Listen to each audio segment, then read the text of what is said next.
Hello friends, बरायबाय नोंथांमोनखौ digital update YouTube चेनेलावहाय फिन खेबसेबाव लेटेस्ट आपडेट्स लोगोफोर एफिसनिफ्राय आसाम पाब्लिक सार्भिस कमिसननिफ्राय जोंहा गोदान साख्रिनि भेकेन्सि ओंखारना फैदों। दा बे साख्रिनि भेकेन्सिया जोंहा मानि जाहैगोन दा बेखौ आं नोंथांमोननो बेबायदि गोजोंहाय खिन्थाहरगोन लोगोफोर। जोंहा गोदान साख्रिनि भेकेन्सि ओंखारबाय लोगोफोर, ओंखारलायबाय एफिसनि आन्दाराव। एफिसियाहाय बे एग्जामखौहाय कन्डाक्ट खालामगोन दै लोगोफोर। दा नोंथांमोनना बेनिखायनो भिडिअखौ हानायसिबां फारसेनिफ्राय जोबनायसिम नोंथांमोना नायजोब आरो नोंथांमोना चेनेलखौ दासिमबो गोबाङानो साबस्क्राइब खालामनानै लायाखै लोगोफोर। आंनि नोंथांनिसिम गासैनिसिमबो गुरै खावलायनाय जाबाय लोगोफोर, नोंथांमोना चेनेलखौ साबस्क्राइब खालामनानै लाग्रोबानो जाबाय गिबियावनो। दा बे साख्रिया जाहैबाय लोगोफोर भेटेनारि, बेनिफ्राय लोगोफोर एनिमेल हासबेन्ड्रि। बे साख्रियानो जादों लोगोफोर एनिमेल हासबेन्ड्रि एन्ड भेटेनारिनिफ्राय बे डिपार्टमेन्टआव नोंथांमोना साख्रिखौहाय मावनो मोनगोन। दा बेनि साख्रिनि भेकेन्सिया जोंहा गोबां बुरजा पस्ट दङ। दा बेवहाय 137 जन जोंहा लांदां साख्रिनि भेकेन्सि दं दै लोगोफोर। दा नोंथांमोना केटेगरि वाइज नायना लाबानो जाबाय नैबेवहाय। दा बे साख्रिखौ नोंथांमोना एप्लाइ खालामनो थाखाय लोगोफोर नोंथांमोननि फरायनाया बेसेबां जानांगोन, नोंथांमोननि बैसो बेसेबां जानांगोन गासै जों नायगोन लोगोफोर। दा नोंथांमोना गिबियाव नैबेखौ नोंथांमोना नायना लाग्रोबानो जाबाय लोगोफोर। बेनि जोंहा पार मान्थ सेलारियाहाय 30,000निफ्राय स्टार्टिं जागायनानै 1,10,000 पार मान्थ नोंथांमोना मोनगोन। ओमफ्राय जोंहा एक्सट्रा ग्रेजुवेट दङ। दा बेवहाय नोंथांमोना बे एनिमेल हासबेन्ड्रि भेटेनारि बे डिपार्टमेन्टआव नोंथांमोना एप्लाइ खालामनो थाखाय नोंथांमोननि फरायनाया बेसेबां जानांगोन जाहैबाय, नोंथांमोना डिग्री पास खालामनांगोन जाहैबाय लोगोफोर। जायखिजाया इउनिभार्सिटियानो जा इनस्टिटिउटआनो जा। दा डिग्रीयाहाय नोंथांमोना मायाव लानाय जानांगोन जाहैबाय एनिमेल हासबेन्ड्रि एन्ड भेटेनारि साइन्सनिफ्राय नोंथांमोना डिग्री पास खालामनाय जानांगोन जाहैबाय दे लोगोफोर। दा बेखौ नोंथांमोना मिथिनो मोनबाय। दानिया लोगोफोर फैदो नोंथांमोननि बैसोआलाय बेसेबांथो जानांगोन। दा नोंथांमोननि बैसोआहाय 21 बोसोर बैसो जाथारनांगोन जाहैबाय दे लोगोफोर।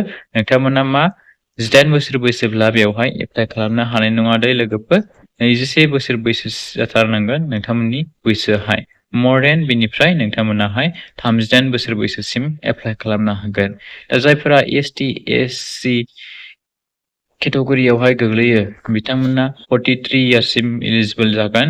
बेनिफ्राय जायफोरा OBC MOBC केन्डिडेट्सफोर बिथांमोना 41 इयार्ससिम एलिजिबल जागोन। बेनिफ्राय जायफोराहाय PWD केन्डिडेट्स बिथांमोनाहाय PWD केन्डिडेट्सफोराहाय बेसेबांसिम एप्लाइ खालामनो हागोन। बेवहाय PWD केन्डिडेट्सफोराहाय लोगोफोर 48 इयार्ससिम एप्लाइ खालामनो हागोन दे लोगोफोर। दानिया जोंहा एक्स सार्भिसमेनफोर थायोना लोगोफोर, खामानि मावखानाय सिगांनिफ्रायनो एक्सपिरियेन्स थाखानाय थायोना लोगोफोर। दा बिथांमोना बेसेबां बोसोर बैसोसिम हागोन जाहैबाय 50 बोसोर बैसोसिम एप्लाइ खालामनो हागोन जाहैबाय दे लोगोफोर। दा नोंथांमोनाहाय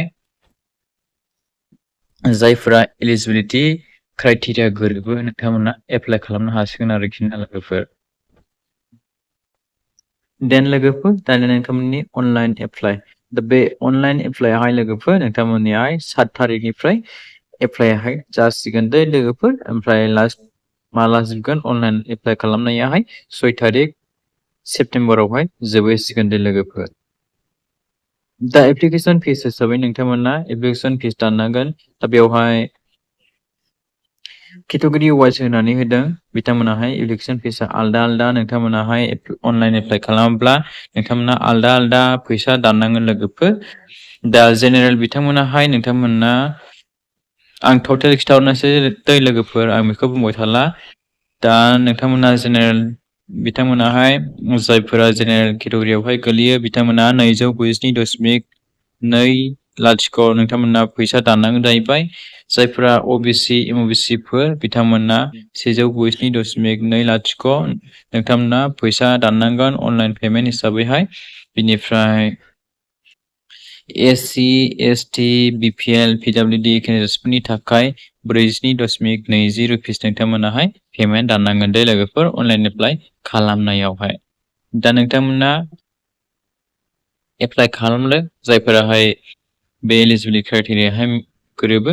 दा जोंहा क्वालिफिकेसनथ' नोंथांमोना मिन्थिखाबाय माबिदों जोंहा एनिमेल हासबेन्ड्रि एन्ड भेटेनारिनिफ्राय साइन्स लेभेलावहाय लानानै नोंथांमोना डिग्री पास जानानै नोंथांमोनाव बिदों लोगोफोर। दा नोंथांमोना जायफ्रा क्राइटेरिया नोंथांमोना गोरोबो नोंथांमोना एप्लाइ खालामनो हागोन आरोखि ना लोगोफोर।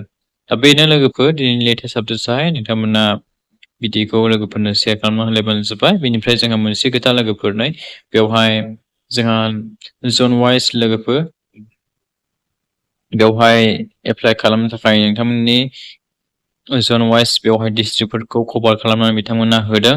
दा बेवहाय नोंथांमोना सिलचरखौ सेलेक्ट खालामबा नोंथांमोनाहाय हाइलाकान्दि श्रीभूमि काछार बेहाय नोंथांमोना एग्जाम सेन्टारखौहाय होनो हागोन लोगोफोर।